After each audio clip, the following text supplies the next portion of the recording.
स्वागत है आप सबका। मैं Vivek Bindra, international motivation speaker, leadership consultant, वापस आया हूं आज सेकंड पार्ट के लिए। टाटा नैनो के फेलियर के कारण के बाद अगर आपने फर्स्ट पार्ट नहीं देखा जरूर देखिएगा, लेकिन मैं सेकंड पार्ट आज शुरू करने वाला हूं। सेकंड पार्ट में हम चर्चा करेंगे सॉल्यूशंस क्या हैं, क्या किया जाए, आपके लिए लर्निंग और लेसन क्या है। आपकी लर्निंग और लेसन आज सेकंड पार्ट में दिखेगा। तो अभी तक हमने चर्चा किया अब तक क्या खराब हुआ था, क्यों हुआ, कैसे हुआ, क्या क्या टाटा ग्रुप के खिलाफ किया। लेकिन अब मैं इंपॉर्टेंट जो आपके काम की बात है, ध्यान दीजिएगा, कम ऑन, सबसे ज्यादा काम आपको यह आएगा कि अब इसमें से लर्निंग्स और लेसन्स क्या हैं। 4 क्वाड्रेंट फॉर्मूला के अंदर मैं एक्सप्लेन करने वाला हूं। 4 क्वाड्रेंट से जरा ध्यान दीजिएगा। कोई भी प्रोडक्ट या सर्विस, आप जो भी नौकरी कर रहे हैं, धंधा व्यापार कुछ भी कर रहे हैं, उसको कहीं ना कहीं आपको अपने कंज्यूमर को पोजीशन करना पड़ेगा।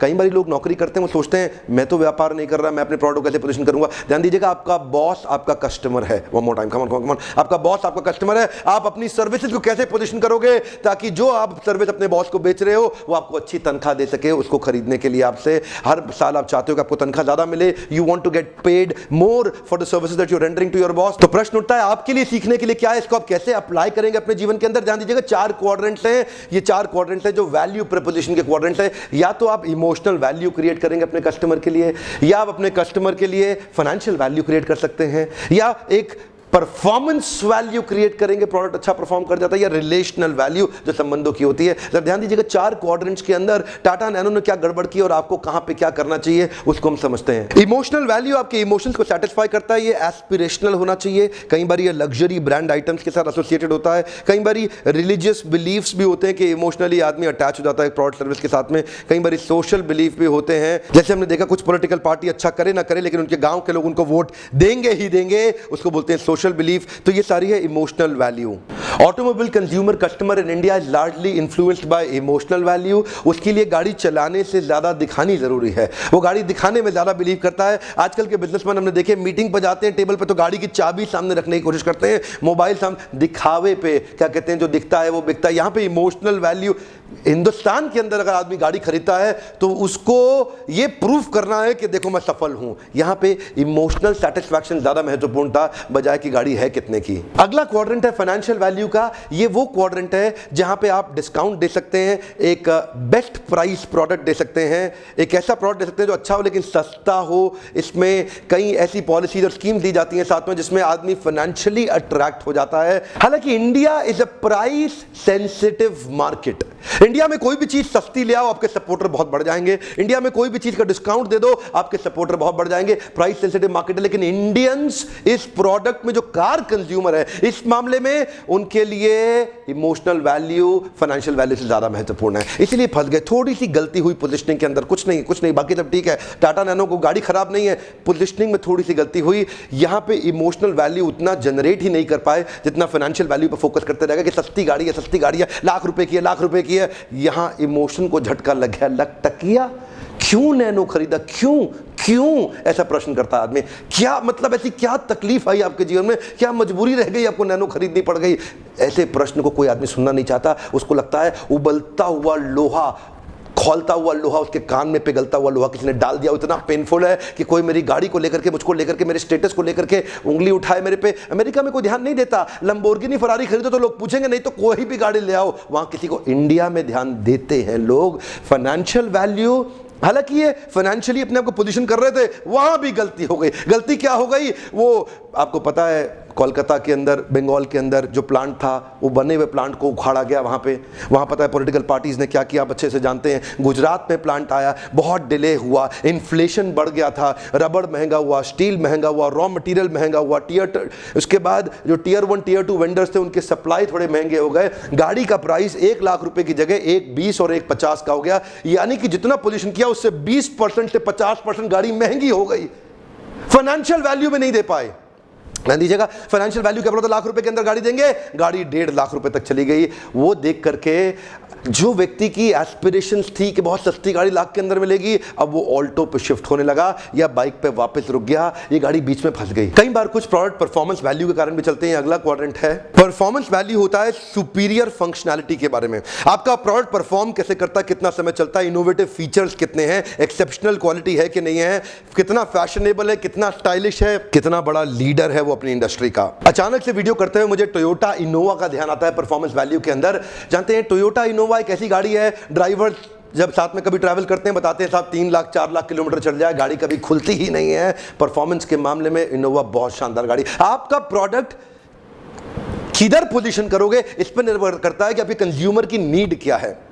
इंडिया में अमूमन प्राइस सेंसिटिव मार्केट है माना, लेकिन कंज्यूमर की नीड यहां पे गाड़ी के मामले में कुछ और थी। आपके प्रोडक्ट के अंदर कंज्यूमर की नीड क्या है? रिलेशनल वैल्यू होता है संबंधों के बारे में, यह होता है रिलेशनशिप के चलते कुछ एक्स्ट्रा कर देना अपने कस्टमर के लिए, रिलेशनशिप के चलते कुछ स्पेशल कस्टमाइजेशन कर देना, कुछ प्रोडक्ट में चेंजेस ला देना, रिलेशनशिप के चलते कुछ चीज को बहुत स्पीड से कर देना, अचानक कर देना, जल्दी कर देना, टाइमलाइन अचीव कर देना, रिलेशनशिप के चलते कुछ एक्स्ट्रा सर्विस या फीचर दे देना। कन्वीनियंट और रैपिड रिस्पॉन्स भी एक रिलेशनल वैल्यू का फीचर होता है। रिलेशनल वैल्यू में भी यहां फेलियर रहे, देखिए गाड़ी को डिलीवर करने में 22 महीने का डिले कर दिया। रिलेशनल वैल्यू में तो काम तेज होता है ना, जिस बैंक से आपके संबंध अच्छे हो वहां पे आप लोन फट फट फट ले लेते हैं, वहां पे आप एक्स्ट्रा ओडी भी ले लेते हैं। जिस बैंक में आपके जिस भी वेंडर के साथ संबंध अच्छे हो उससे आप थोड़ा एक्स्ट्रा क्रेडिट भी ले लेते हैं। यहां पे रिलेशनल वैल्यू कमजोर रहा क्योंकि टाटा गाड़ी डिलीवर करने में बहुत देर लगा दी, लोग वेट करते रह गए, नैनो मिलेगी मिलेगी मिलेगी, उतने में आग भी लग गई, वहां पे परफॉर्मेंस वैल्यू भी खत्म हो गया। 3-4 गाड़ी में आग लगी, परफॉर्मेंस पे क्वेश्चन आ गया और गाड़ी भी डिले से मिली, रिलेशनल वैल्यू भी नहीं बन पाया। वहां पे ऑल्टो और बाकी सारी गाड़ियों ने फट से भुना लिया और उन्होंने कस्टमर अपनी तरफ अट्रैक्ट कर लिया। इधर से भी फेल हुए, इधर से भी, इधर से भी और इधर से भी। कम से कम कोई क्वाड्रेंट में तो टाटा नैनो को सफल होना चाहिए था। मेरे एक पिछले ओपन हाउस लीडरशिप वर्कशॉप के दौरान पार्टिसिपेंट ने मुझसे एक क्वेश्चन पूछा। वो पूछा, डॉक्टर बिंद्रा, मेरी इंडस्ट्री के अंदर low cost innovative entrants are increasing. One more time, कम ध्यान दीजिएगा। Low cost innovative entrants are increasing. ये जो लो कॉस्ट कॉम्पिटिटर आ रहा है उसको बीट कैसे करें, उसको कैसे ठोकें। ये जो भी आप धंधा कर रहे हैं ना, इसमें लो कॉस्ट कॉम्पिटिटर बहुत आ रहा होगा, लो मार्जिन पे काम कर रहा है, आपके धंधे को खराब करने की कोशिश कर रहा है। How to beat a low cost competitor. देखिए, लो कॉस्ट कॉम्पिटिटर को भारत जैसे डेवलपिंग नेशन में शुरुआत में सपोर्ट भी बहुत मिलता है, कई सपोर्टर उनके साथ में खड़े हो जाते हैं। तो इनके साथ क्या करें, ध्यान दीजिएगा। ये जो इनोवेटिव एंट्रेंट है, छोटा छोटा इनोवेशन लाता है, फट से डिस्काउंट देके मार्केट में घुल जाता है और अपनी स्पेस बना लेता है। ये पूरा मार्केट शेयर है, छोटा सा इनोवेशन लेकर क्या है, मार्केट के अंदर घुसा और अपने लिए एक शेयर बना लिया। घबराने की बात नहीं है, एक अच्छी खबर है। लो कॉस्ट एंट्रेंट आ रहा है, आपको चिंता की बात नहीं है। अमूमन तो low cost entrant comes with low quality, पर आपको क्या करना है, you have to find out. 2 चीजों का आपको ध्यान रखना है। अभी जो टाइम है ना, ये पोजीशनिंग का टाइम है। कम ध्यान दीजिएगा, बहुत बड़ा सॉल्यूशन शेयर करने जा रहा हूं आपसे।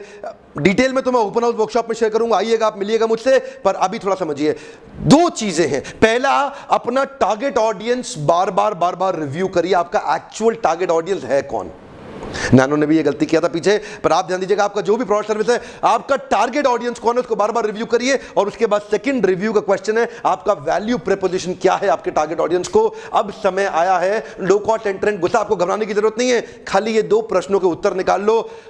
किस आदमी को आपने बेचना है, उसकी जरूरत क्या है, और आप उसको जरूरत को किस तरह से बेचोगे। प्राइस पे बेचोगे, यानी कि फाइनेंशियल वैल्यू पे, परफॉर्मेंस वैल्यू पे, या आप उसको बेचना चाहते हो रिलेशनल वैल्यू पे।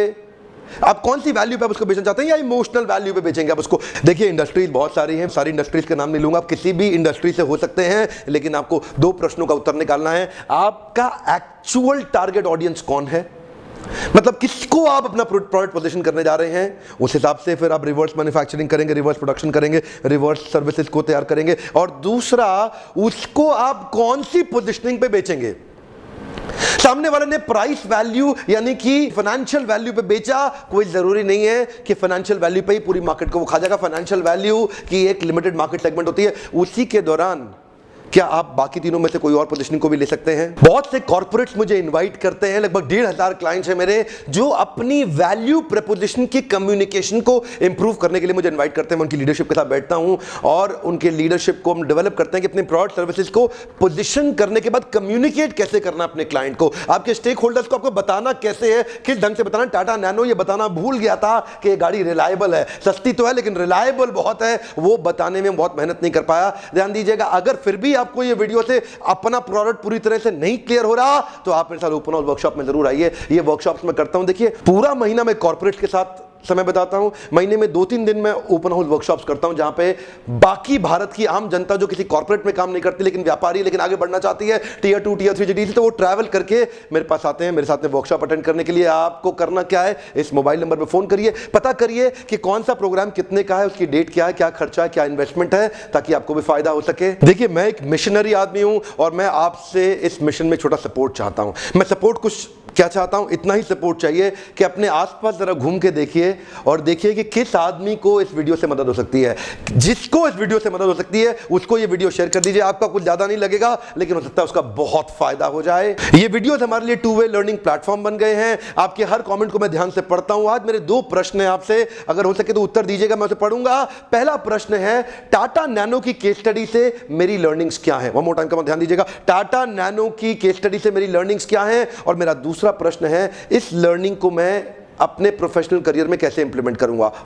इस लर्निंग को मैं अपने प्रोफेशनल करियर में कैसे इंप्लीमेंट करूंगा, मेरी लर्निंग्स क्या है और उसको इंप्लीमेंट कैसे करूंगा। अगर आप इसके बारे में कुछ कमेंट करना चाहते हैं तो एक दूसरे से हम सब सीख पाएंगे। इन्हीं कमेंट बॉक्सेस के अंदर आप एक दूसरे के कमेंट भी पढ़ सकते हैं। इसको बोलते हैं each one teach one while being taught by one. One more time, come on, each one teach one while being taught by one. हम एक दूसरे को लर्निंग्स में हेल्प कर सकते हैं। तो अपनी लर्निंग्स, क्या आपकी लर्निंग है और आप कैसे उसको इंप्लीमेंट करेंगे, नीचे शेयर करिए। तो कुछ हो सकता है मैं भी आपको शेयर करना चाहूंगा। कोई नया वीडियो चाहते हैं उसके बारे में भी जरूर बताइएगा। पर एक बात मैं पूछना चाहता हूं आपसे, क्या आपको एक केस स्टडी बेस्ड वीडियोस का फायदा होता है? अगर आपको लगता है इससे आपका फायदा हो रहा है तो मुझे थम्स अप लाइक दीजिए। जितने लाइक्स आएंगे मैं समझ पाऊंगा कि आपको इन वीडियो से फायदा हो रहा है। इन वीडियोस को देखने के लिए आपका बहुत बहुत धन्यवाद। अगर आपने सब्सक्राइब नहीं किया जरूर करके बेल आइकन को हिट करिए। ऐसा कोई भी इंपॉर्टेंट वीडियो सबसे पहले आप तक पहुंच जाएगा। Thank you very much.